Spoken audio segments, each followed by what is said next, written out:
राधा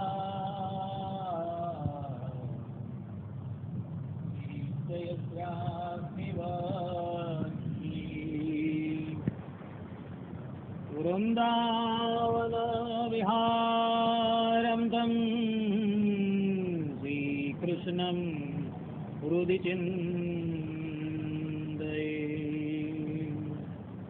ओम श्री स्वामीनारायणाय नमो नमः। श्री हरिकृष्णाय नमो नमः। श्री सावर्णी गोत्र तिलकाय नमो नमः। अस्मद्गुरु समारंभां शेष उद्धव मध्यमां लक्ष्मीवल्लभ पर्यन्तां वन्दे गुरु परंपरा। वन्दे गुरु परंपरा। सहजानंद स्वामी महाराज नी जय। श्री नारायण मुनि देव नी जय। श्री राधा राधा बिहारी लाल नी जय। બધા ભક્તોને હેતપૂર્વક જય સ્વામિનારાયણ। ધૂળેટીનો પાવન પર્વ છે। આ પર્વ એટલે ભગવાન નરનારાયણ દેવનો જન્મોત્સવ। તો આજે નરનારાયણ દેવના જન્મોત્સવ પર થોડો પ્રકાશ કરીએ। આદિ સતયુગની વાત છે, જ્યારે આ સૃષ્ટિનો પ્રારંભ થયો હતો અને તેનો પ્રથમ સતયુગ હતો, ત્યારની વાત આ છે। તે વખતે બ્રહ્માજીના હૃદયમાંથી ધર્મ પ્રજાપતિનું પ્રાગટ્ય થયું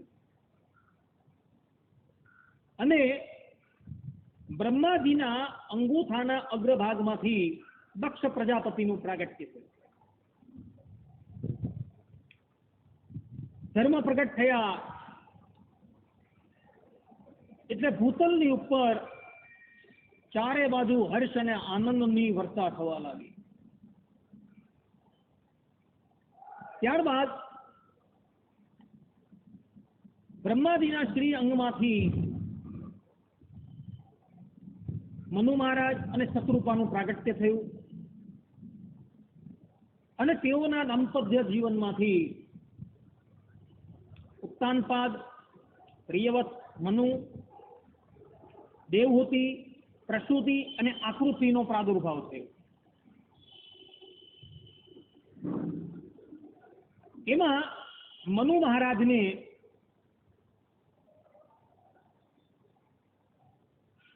જે સંતાનો હતી એ સંતાનો સૃષ્ટિના આવિર્ભાવનું કારણ બની। શત્રુપા જે છે એ શત્રુપાને જે આકૃતિ નામની જે કન્યા છે એ દક્ષ પ્રજાપતિની સાથે મનુ મહારાજે વિવાહથી એને સમર્પિત કરી અને એ આકૃતિ થકી એને 16 કન્યા પ્રગટ થઈ। એ 16 કન્યામાંથી 13 કન્યા એને ધર્મને આપી, 1 કન્યા પિતૃઓને આપી, દક્ષિણા નામની જે કન્યા હતી એ અગ્નિને સમર્પિત કરી અને સતી નામની જે કન્યા હતી એ જગતને જન્મ અને મૃત્યુમાંથી મુકાવનારા એવા જગત કારણ ભગવાન શંકરને આપી। ધર્મને જે 13 કન્યા આપી એ 13 કન્યાની અંદર જે અંતિમ કન્યા હતી જેનું નામ હતું મૂર્તિ, જેનું બીજું નામ હતું ભક્તિ, એ મૂર્તિ થકી સમસ્ત જગતના કારણ એવા પરમ બ્રહ્મ પરમાત્માએ બ્રહ્મચર્ય આશ્રમનો આદર્શ સ્થાપિત કરવા માટે નર અને નારાયણ, હરિ અને કૃષ્ણ રૂપે એમ 4 રૂપે ભગવાન પ્રગટ થયા. આખી કથા જે છે એ મહાભારતના શાંતિ પર્વના 335માં અધ્યાયની અંદર આવેલી છે. આ બધા જે અત્યારે લોકો કહી રહ્યા છે કે સ્વામિનારાયણ ભગવાનનો પ્રથમ વખત અવતાર થયો, સંપૂર્ણ વાત ગલત છે. આવી રહ્યા મહાભારતના શાંતિ પર્વના 335માં અધ્યાયની અંદર હરિકૃષ્ણનો અવતાર થઈ ચૂકેલો છે એવું પ્રમાણ છે આપણી પાસે. એમાં જે નર અને નારાયણ હતા, એ નર અને નારાયણ બ્રહ્મચર્યનો આદર્શ પ્રસ્થાપિત કરવા માટે પ્રગટ થયા હતા. આ કથાનો આંશિક અંત શ્રીમદ ભાગવતના 4th સ્કંદના પ્રથમ અધ્યાયના અંતિમ શ્લોકોની અંદર પણ છે. નરનારાયણ એ ભગવાનનો પૂર્ણ અવતાર છે.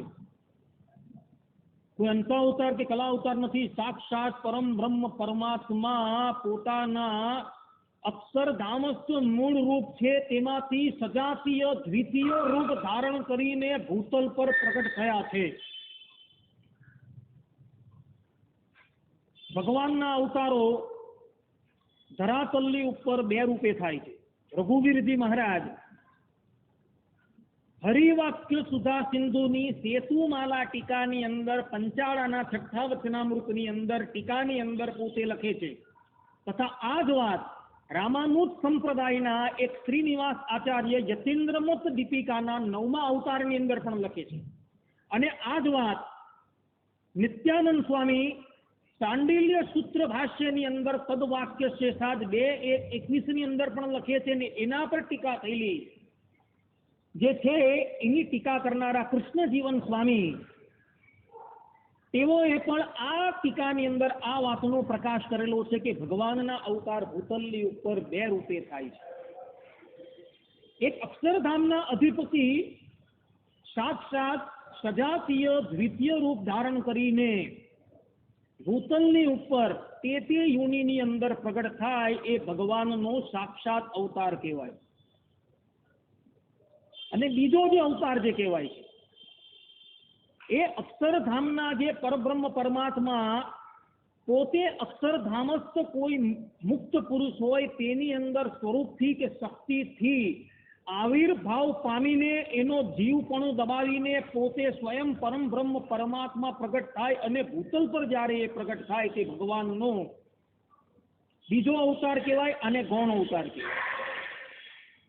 સાક્ષાત અવતાર જે છે એ રામ છે, કૃષ્ણ છે, સ્વામિનારાયણ છે, નરનારાયણ છે, મત્સ્ય છે, કચ્છપ છે, નરસિંહ છે, ભગવાનના સાક્ષાત અવતાર છે.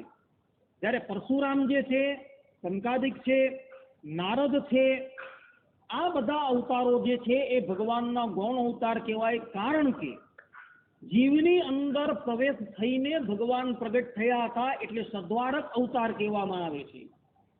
પરંતુ પરમ બ્રહ્મ પરમાત્મા જ્યાં લગીન એ જીવનું જીવપણું દબાવીને પરમ બ્રહ્મ રૂપે પ્રગટ થાય ત્યાં લગીન પૂર્ણ સામર્થ્ય અને પૂર્ણ ઐશ્વર્યથી યુક્ત જ હોય છે. પરંતુ જ્યારે એમાંથી એ પૃથક થઈ જાય અથવા તો એની અંદરથી એ શક્તિ અને સામર્થ્ય ખેંચી લે ત્યારે એ જીવ જેવો થઈ જાય પાછો. જેમ કે પરશુરામ ભગવાન રામાયણની અંદર વાલ્મીકી રામાયણના બાલકાંડની અંદર ભગવાન રામચંદ્રજીએ જ્યારે ધનુષ ભંગ કર્યું અને ધનુષ ભંગ કર્યા બાદ પરશુરામજી અતિશય ક્રોધિત મુદ્રા ધારણ કરીને જ્યારે જનકપુરમાં આવ્યા ત્યારે વાલ્મીકી ઋષિ કહે છે કે ભગવાન શ્રી રામે જ્યાં સંકલ્પ કર્યો એટલે પરશુરામની અંદર જે પોતાના સ્વરૂપનો આવિર્ભાવ હતો એનું વૈષ્ણવી તેજ પરશુરામમાંથી સીધું રામની અંદર સમાઈ ગયું અને પરશુરામ સામાન્ય બ્રાહ્મણ થઈ ગયા. એટલે ખાસ ધ્યાનમાં રાખવા યોગ્ય છે ભગવાનના અવતારો આ રીતના થાય છે ભૂતલની ઉપર કા સાક્ષાત ભગવાન પ્રગટ થાય અથવા તો મુક્તોની અંદરથી ઐશ્વર્ય પ્રગટ કરીને પ્રગટ થાય. સાંડિલ્ય સૂત્ર ભાષ્યની અંદર તદવાક્ય શેષાતની અંદર નિત્યાનંદ સ્વામીના શિષ્ય કૃષ્ણજીવન સ્વામી જે આ સંપ્રદાયના પ્રકાંડ વિદ્વાન હતા બિહારીલાલજી મહારાજના વખતમાં એ ભાષ્યની ઉપર ભાષ્યની ટીકાની અંદર આ વસ્તુનો પ્રકાશ કરે છે કે ભગવાનના મુખ્ય અવતાર જે છે તે જ ધ્યાન કરવા યોગ્ય છે. ગૌણ અવતાર જે ભગવાનના થયા છે એ ઉપાસના કરવા યોગ્ય નથી, ધ્યાન કરવા યોગ્ય નથી. શા માટે? કારણ કે જીવ દ્વારા એ પ્રવેશ છે ભગવાનનો. એટલે મુખ્ય અવતારની જ ઉપાસના કરવાની છે. ભગવાન સ્વામિનારાયણ પણ શિક્ષાપત્રીમાં કૃષ્ણ તદ અવતારશ્ચ ધ્યેયા તત્પ્રતિમાપી ચ નતુ જીવાનું દેવાદ્યા ભક્તા બ્રહ્મ વિદોપી ચ આ જે કહી રહ્યા છે એની અંદર એ જ વાત કહે છે કે ભગવાનના મુખ્ય અવતાર રામકૃષ્ણાદિક છે તે ધ્યાન કરવા યોગ્ય છે. નારદ છે, શંકાદિક છે, પરશુરામ છે એ ધ્યાન કરવા યોગ્ય નથી. ને એ જ વાત રામાનુજ સંપ્રદાયના આચાર્ય શ્રીનિવાસ આચાર્ય પણ કહે છે જતીન્દ્ર મત દીપિકાના 9મા અવતારની અંદર કે ભગવાનના જે મુખ્ય અવતાર છે તે જ ધ્યાન કરવા યોગ્ય છે, ઉપાસના કરવા યોગ્ય છે. ગૌણ અવતાર જે છે એ ધ્યાન કરવા યોગ્ય કે ઉપાસના કરવા યોગ્ય નથી. આ સ્થિતિ વાક્ય છે. એટલે નરનારાયણ દેવ જે છે એ ભગવાનનો સાક્ષાત અવતાર છે. એની અંદર કોઈ સ્વામિનારાયણનો પ્રવેશ નથી.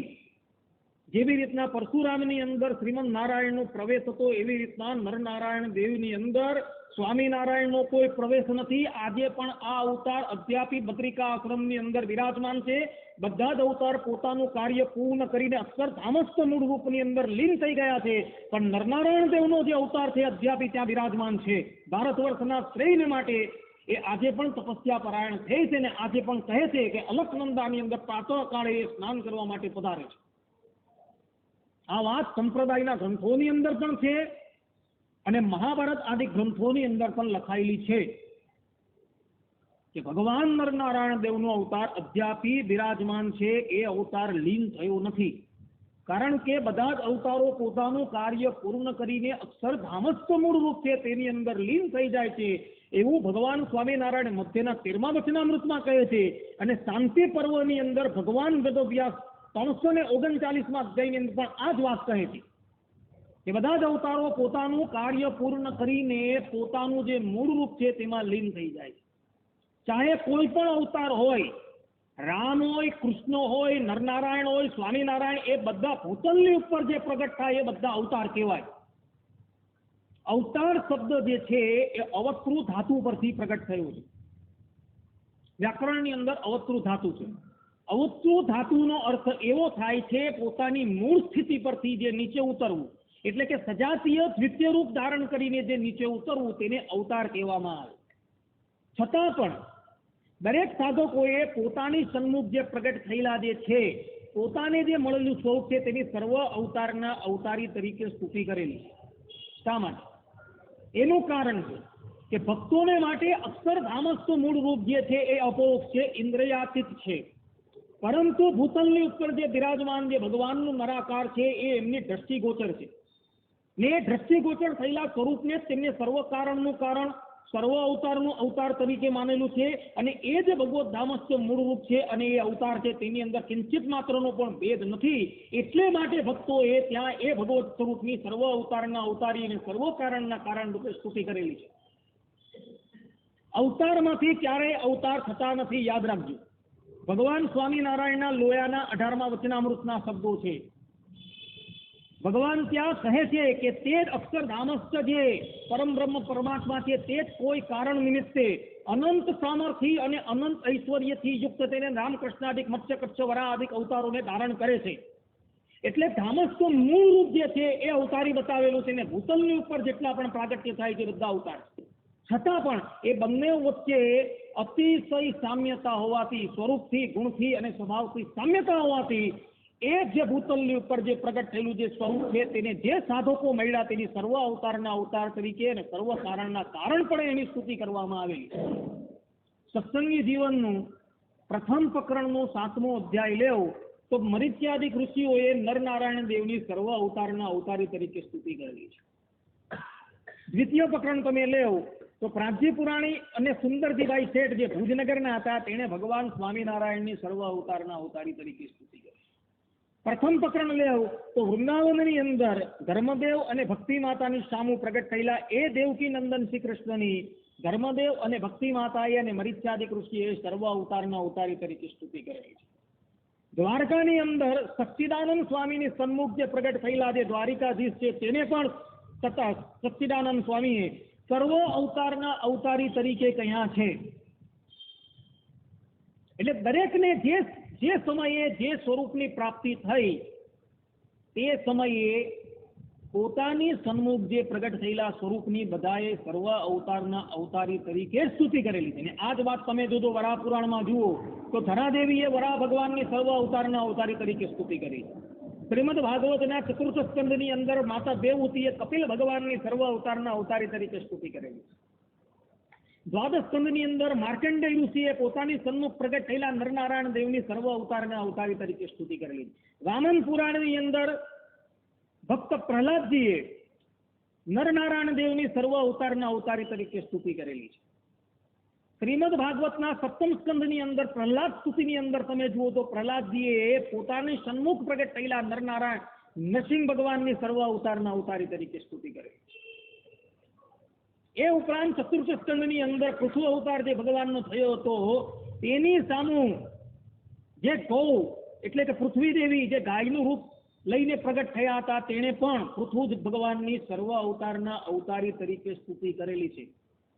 તો અહીં સંશય થાય કે સર્વ અવતારના અવતારી કોણ? તો એનો ઉત્તર આધારાનંદ સ્વામીએ હરિચરિતની મૃત સાગરની અંદર આપેલો છે ને ત્યાં સ્વામી સ્પષ્ટ રૂપે કહે છે કે જેને જે સ્વરૂપ જે સમયે પ્રાપ્ત થયું તેને માટે તે જ સર્વોપરી છે અને સર્વ અવતારી છે, બીજું કોઈ નહીં. તમને પરમ બ્રહ્મ પરમાત્મા ભગવાન જે છે એ સ્વામિનારાયણ રૂપે પ્રાપ્ત થયા છે તો એને માટે એ જ સર્વ અવતારના અવતારી અને સર્વ કારણના કારણ છે. હનુમાનજી મહારાજ સત્સંગી જીવનના પ્રથમ પ્રકરણના 42મા અધ્યાયની અંદર જ્યારે હરિકૃષ્ણ ભગવાનને જ્યારે જોઈ છે અને કૃત્યાઓ થકી એમની રક્ષા કરે ત્યારબાદ એ પોતે બોલે છે કે તમે જ એ રામ રૂપે પ્રગટ થયા હતા અને મને અયોધ્યાપુરીની અંદર ચિરંજીવી રહેવાનો તમે આશીર્વાદ આપેલો. હનુમાનજી મહારાજની દ્રષ્ટિએ એ રામ છે તે જ સ્વામિનારાયણ છે, સ્વામિનારાયણ છે તે જ રામ છે. એ બેમાં એ ક્યારે ભેદ નહીં જાણે. એટલે વસ્તુતા એ અવતાર તત્વ જે છે એ આ રીતનું શાસ્ત્રોમાં લખાયેલું છે. આ મારા ઘરના વાક્ય નથી, આ બધા જ જે વાક્યો છે એ મહાપુરુષોએ લખેલા વાક્યો છે, મારા પોતાના કોઈ નહીં. નિત્યાનંદ સ્વામી શાંડિલ્ય સૂત્ર ભાષ્યની અંદર 2:1-21 તદવાક્ય શેષાતની અંદર સ્પષ્ટ રૂપે કહે છે કે ધામસ્થ મૂળ રૂપ જે છે જેને અવતારી કહેવામાં આવે છે એ 6 ગુણ પૂર્ણ છે. એ જ અક્ષરધામસ્થ મૂળ રૂપ છે, તેમાંથી જ બધા અવતારો પ્રગટ થાય છે ને એ બધા અવતારો જે તે પણ છે એ 6 ગુણ પૂર્ણ છે. માટે અવતાર અને અવતારીની અંદર કોઈ પણ જાતનો ભેદ છે જ નહીં એવું નિત્યાનંદ સ્વામી પોતે સ્પષ્ટ રૂપે તદવાચ્ય છે શાંડિલ્ય સૂત્ર ભાષ્યની અંદર લખે છે. એમણે ત્યાં સ્પષ્ટ રૂપે અવતાર અને અવતારીનો ભેદ જ નકારી દીધો છે. કારણ કે બંને એવું સ્વરૂપે કરીને, ગુણે કરીને અને સ્વભાવે કરીને એક જ છે. એટલે માટે અવતારને અવતારી કહો તેમાં કોઈ વાંધો નથી એવું નિત્યાનંદ સ્વામીએ ત્યાં શાંડિલ્ય સૂત્ર ભાષ્યની અંદર તેમ નરનારાયણ દેવ જે છે એ ભગવાનનો સાક્ષાત અવતાર છે. પરમ બ્રહ્મ પરમાત્મા બ્રહ્મચર્ય આશ્રમનો આદર્શ પ્રસ્થાપિત કરવા માટે નરનારાયણ રૂપે પ્રગટ થયા છે. એનો આજે પ્રાગટ્ય ઉત્સવ છે.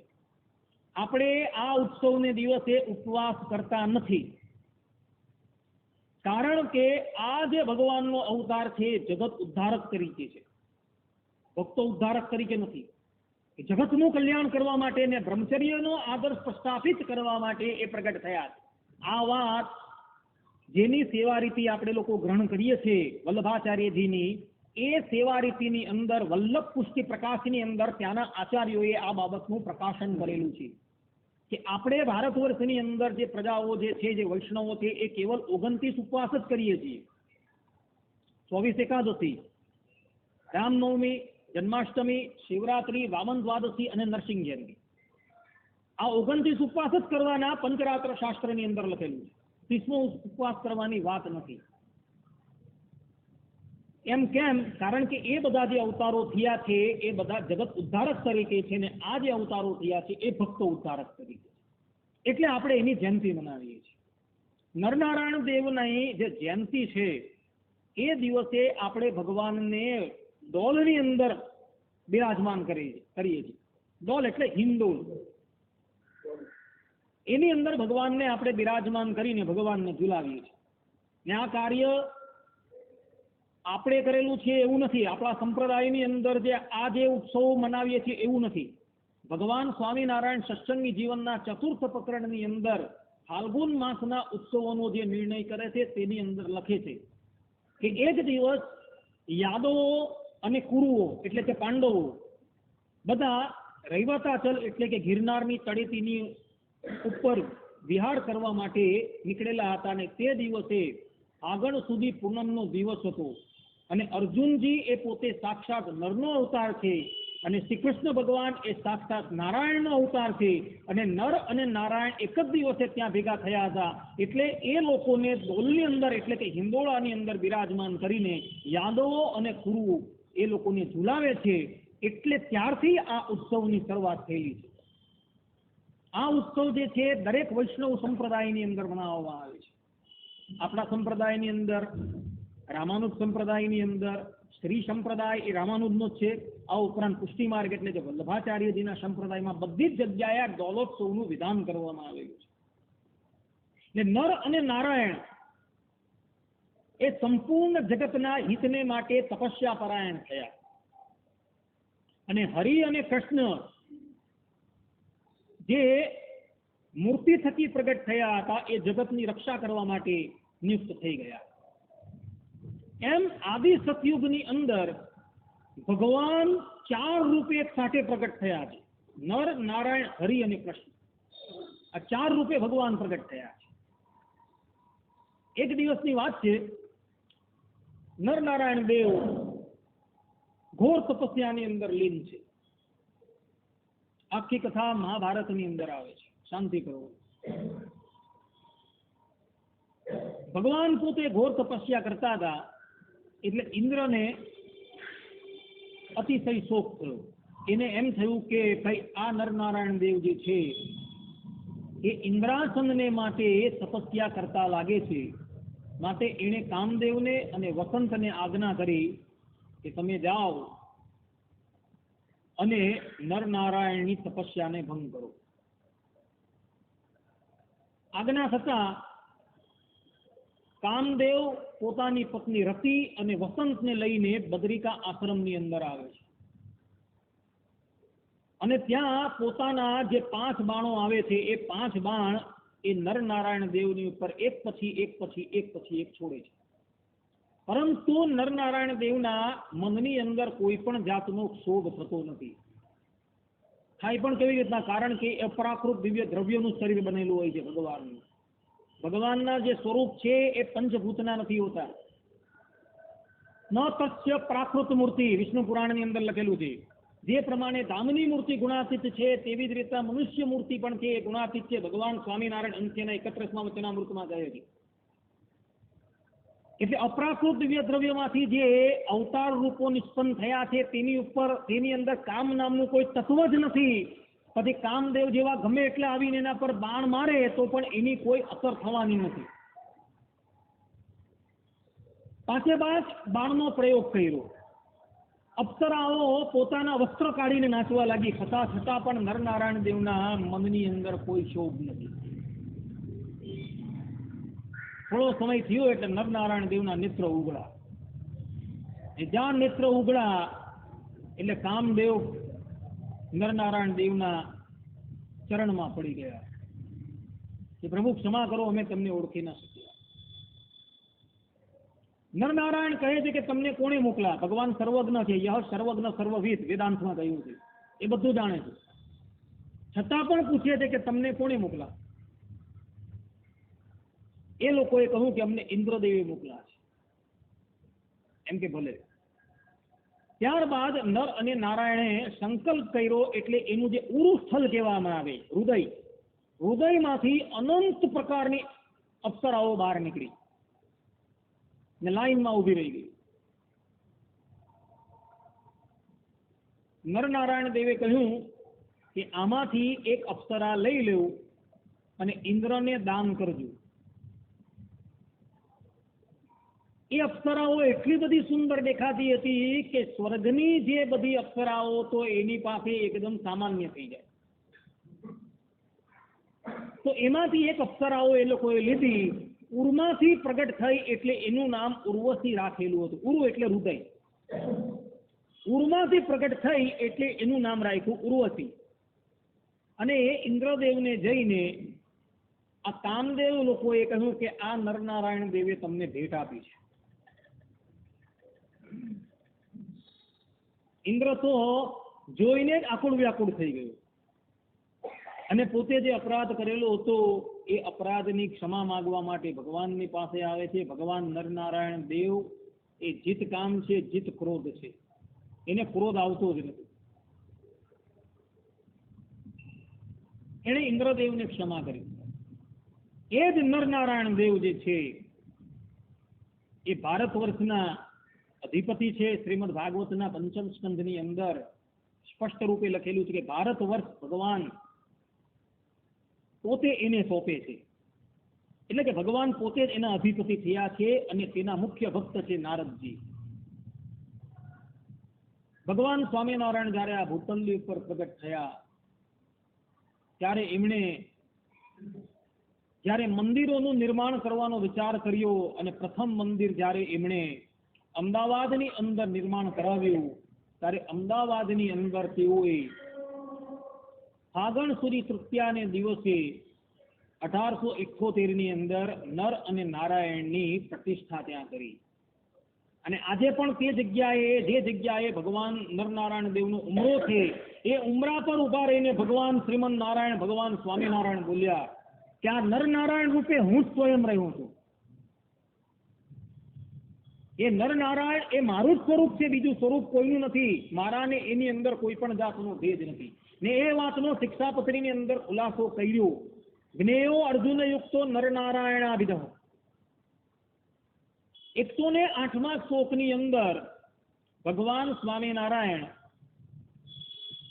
શ્રી કૃષ્ણ પરમ બ્રહ્મ ભગવાન પુરુષોત્તમ ઉપાસ્ય ઇષ્ટદેવો નઃ સર્વ આવિર્ભાવ કારણમ. અહીં એમણે શ્રી કૃષ્ણ ભગવાનને સર્વ અવતારના અવતારી સર્વ કારણના કારણ થયા. આ શ્લોકની અર્થ દીપિકા ટીકાની અંદર સતાનંદ સ્વામી પોતે લખે છે કે આ શિક્ષાપત્રી લખનારા સહજાનંદ સ્વામી એ પોતે નિજ જનોના આચાર્ય ધર્મની અંદર પોતે રહ્યા છે એટલે પરોક્ષ રૂપે એ શ્રી કૃષ્ણને કહે છે. પણ વસ્તુતા એ શ્રી કૃષ્ણથી આ સહજાનંદ સ્વામી ભિન્ન નથી, એ બંને એક જ છે એમ કહે છે ત્યાં. ને પછીનો અગાડનો શ્લોક તમે જુઓ. સ રાધાયા યુતોગ્નયો રાધા કૃષ્ણ ઇતિ પ્રભુ રૂકમણિયા રમયાપતે લક્ષ્મીનારાયણ સહી જ્ઞેયો અર્જુન યુક્તો નરનારાયણાભિધ. એટલે એ જ શ્રી કૃષ્ણ એટલે કે આ સ્વામિનારાયણ જયારે રાધાજીની સાથે હોય ત્યારે એ રાધા કૃષ્ણ, જયારે રૂકમિણીની સાથે હોય ત્યારે લક્ષ્મીનારાયણ, અને અર્જુનની સાથે જયારે હોય ત્યારે એ નરનારાયણ કહેવાય. ને પછી છેલ્લે લખ્યું અતસ્યાસ્ય સ્વરૂપે સો ભેદોગ્નેયોનો સર્વતા ચતુરાદિ ગુજત્વમ ચ દ્વિબાહો તત્ર ચૈથિકમ. કે આ સ્વરૂપની અંદર ક્યારેય પણ ભેદ ન જાણવા. ને એ જ વાત આધારાનંદ સ્વામી હરિચરિત્રામૃત સાગર 175 અને 180 પણ લખે છે કે ભગવાનની મૂર્તિમાં કોઈ ભેદ નથી. ને આ જ વાત ભગવાન સ્વામિનારાયણ લોયાના 11મા વચનામૃતમાં કહે છે કે ભગવાનની મૂર્તિમાં કોઈ ભેદ નથી.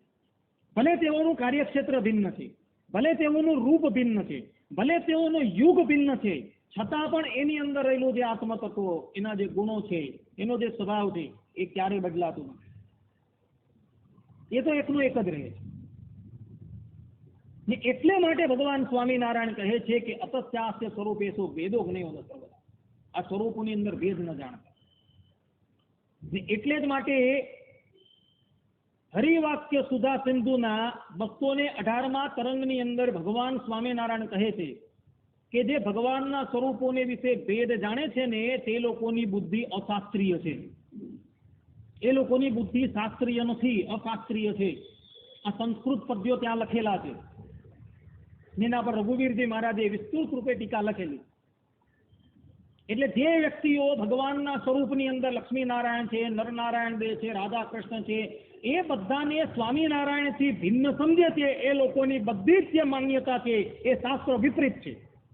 ભગવાન સ્વામિનારાયણ સત્સંગી જીવનના તૃતીય પ્રકરણના 29મા અધ્યાયના 62 થી 80મા શ્લોકની અંદર પોતે કહે છે કે જે વ્યક્તિ અક્ષરધામસ્થ મૂળ રૂપ છે તે અને ભૂતલ ઉપર બિરાજમાન જે મનુષ્ય રૂપ છે તેની અંદર જે ભેદ જાણે છે ને એ તો અજ્ઞાની છે ને અસુર છે, ત્યાં લગીન કહ્યું છે. એટલે જે વ્યક્તિઓ એની અંદર જે ભેદ જાણે છે, આળસત રીતે એનું ખંડન કરે છે, બધા જ આસુરી તત્વો છે એવું ભગવાન પોતે કહી રહ્યા છે. જો એની અંદર એકનું એક જ આત્મ તત્વ હોય, એના ગુણ એકના એક જ હોય, એનો સ્વભાવ જો એકનો એક હોય, તો એની અંદર ભેદ કેવી રીતના આવી ગયો? ક્યારેય પણ ભેદ નથી. આપણા સંપ્રદાયના જે નંદ સંતો છે તે ભગવાન સ્વામિનારાયણ પોતે પોતાના શ્રીમુખથી કહે છે કે ભગવાનના સ્વરૂપના ભેદ નથી. છતાં પણ કેટલાક લોકો પોતાની કપોળ કલ્પિત આસુરી વાતો પરથી એવું સિદ્ધ કરવા માંગે છે કે આ ભગવાન સ્વામિનારાયણ જે છે એ પ્રથમ વખત પધારેલા છે. અવતારો સાથે અવતારીને એટલે કે સ્વામિનારાયણને કોઈ લેવા દેવા નથી. અવતારો અનાદિકાળના જેવી રીતના 5 ભેદ છે તેવી રીતના 6થો ભેદ છે. એક બાજુ આ જ ગાંડાઓ જે છે પાગલો એમ કે સ્વામિનારાયણ સર્વોપરી છે, સર્વ અવતારી છે, બધા અવતારી ના છે. બીજી બાજુ એમ કે અવતારો સાથે એને કોઈ લેવા દેવા નથી. રાજાને માનવું છે, પ્રજાને માનવી નથી. રાજા ખરા પણ પ્રજા નહીં, તો રાજા શાસન કોના પર કરવાનો? જો પ્રજા જ નહીં હોય તો શાસન કોના પર કરવાનું? એટલે એ બધી સમજણો જે છે અશાસ્ત્રીય છે, એ અમાન્ય છે, એ બધી શાસ્ત્રયુક્ત નથી. એ બધી કપોળકલ્પિત છે, વેદ વિરુદ્ધની સમજણો છે. એવી સમજણ વાળાને તો ભગવાન સ્વામિનારાયણ વડતાલના 218મા તરંગની 18મા વચનામૃત એટલે કે હરિવાક્ય સુધા સિંધુના 218મા તરંગમાં કહે છે કે આ લોકોની સમજણ તો અશાસ્ત્રીય છે, શાસ્ત્રથી વિપરીત છે. આ વાત આપણા અહીં કેવી સીમિત નથી, ઇતર સંપ્રદાયની અંદર પણ તમે જાઓ તો આ જ બધા વિવાદો છે. બધા 5 રૂપોની અંદરથી 4 રૂપોને માને, પર રૂપને માને, વ્યૂ રૂપને માને, અંતર્યામી રૂપને માને અને અર્ચા રૂપને બધા માને. પણ જ્યાં અવતાર આવે એટલે પાવડો કોદાળી લઈને ઉભા થઈ જાય બધા કે મને મળેલું સ્વરૂપ છે એ પ્રથમ વખત પ્રગટ થયું, મને મળેલું જે સ્વરૂપ છે એ સૌથી વધારે સામર્થ્ય ધરાવે છે. ને બીજું જે રામ છે કે મત્સ્ય છે, કચ્છપ છે, એ બધા જે છે એ ઓછી સામર્થ્ય વાળા છે. આ વાત સંપૂર્ણપણે ગલત છે. ભગવાન સ્વામિનારાયણ લોયાના 18મા વચનામૃતમાં કહે છે કે એ જ અક્ષરધામના અધિપતિ અનંત સામર્થ્ય અને અનંત ઐશ્વર્યથી યુક્ત થઈને મત્સ્ય કચ્છાદિક રામકૃષ્ણાદિક અવતારોને ધારણ કરી, એમાં અનંત શબ્દ લખેલો છે. ને એ જ ભગવાન સ્વામિનારાયણના શિષ્ય નિત્યાનંદ સ્વામી તદવાચ્ય શ્રીસાદ તાંડિલ્ય સૂત્ર ભાષ્યની અંદર લખે છે કે અવતારોની અંદર કોઈકની અંદર ન્યૂન ઐશ્વર્ય કે કોઈની અંદર વધારે ઐશ્વર્ય દેખાય છે. એનું કારણ તો કેવલ પોતાની ઈચ્છા પર આધારિત છે. એની અંદર ન હતું એવું નથી, એની અંદર હતું જ. પણ જે સમયે જેટલું કાર્ય કરવા માટે જેટલું સામર્થ્ય પ્રગટ કરવાની જરૂર હતી, ભગવાને એટલું જ સામર્થ્ય ત્યાં પ્રગટ કરેલું હતું. કોઈ માણસની અંદર 50 કિલો વસ્તુ ઉચકવાની શક્તિ હોય, પરંતુ જ્યારે એ 100ને ઉચકે ત્યારે શું 50 કિલો જેટલી સામર્થ્યને અંદરથી પ્રગટ કરે? 100 માટે એ થોડી સામર્થ્ય પ્રગટ કરીને ઉચકી લે. 50 કિલો વસ્તુ ઉચકવાની હોય તો એ પ્રમાણે સામર્થ્યનો ઉપયોગ કરે. એનો અર્થ એવો નથી કે પેલાની અંદર સામર્થ્ય નથી, સામર્થ્ય તો છે, પરંતુ કાર્યવશાત એને એટલી શક્તિ સામર્થ્યની ઉપયોગ કરેલો છે. કહેવાનું તાત્પર્ય અહીં એવું છે કે નરનારાયણ દેવ જે છે તે અને જે પરમ બ્રહ્મ પરમાત્મા ભગવાન સ્વામિનારાયણ છે એની અંદર કોઈ પણ જાતનો ભેદ નથી. ભગવાન સ્વામિનારાયણ જ્યારે સ્વધામ જવાના હતા ત્યારે સત્સંગી જીવનના 5મા પ્રકરણનો 68મો અધ્યાય ત્યાં કહે છે, ભગવાન પોતે બોલે છે કે હું અમદાવાદની અંદર નરનારાયણ રૂપે બિરાજમાન છું. કેટલાક પાગલો એવું કહે છે કે નરનારાયણ દેવનું ધ્યાન કરવાથી આપણે લોકો બદ્રિકા આશ્રમમાં જઈએ, પણ આ વાત સંપૂર્ણ ગલત છે. ભક્ત ચિંતામણી 159મા પ્રકરણની અંદર સત્સંગી જીવન તૃતીય પ્રકરણ 41મા અધ્યાયની અંદર ભગવાન સ્વામિનારાયણ સ્પષ્ટ રૂપે કહે છે કે અવતારોની ઉપાસના જે વ્યક્તિ કરે છે, નરનારાયણ આદિક અવતારોની જે ઉપાસના કરે છે, એ દેહાંતે પોતે જે હું આ વર્ણન કરું છું એ જ ધામની અંદર આવવાના છે બધા, એવું સ્પષ્ટ રૂપે લખે છે. એટલે જે કેટલાક લોકો એમ બોલે છે નરનારાયણ દેવની ઉપાસના કરવાથી તો બદ્રિકા આશ્રમની અંદર જવાથી, એ વાત સંપૂર્ણપણે ગલત છે, અશાસ્ત્રીય છે. એવી અશાસ્ત્રીય વાતને ક્યારે પણ કોઈએ માનવી નહીં. નરનારાયણ દેવ છે તે જ સ્વામિનારાયણ છે, અને સ્વામિનારાયણ છે તે જ નરનારાયણ દેવ છે. અહીંયા પ્રવચનને વિરામ આપે છે. અસ્તુ. જય સ્વામિનારાયણ.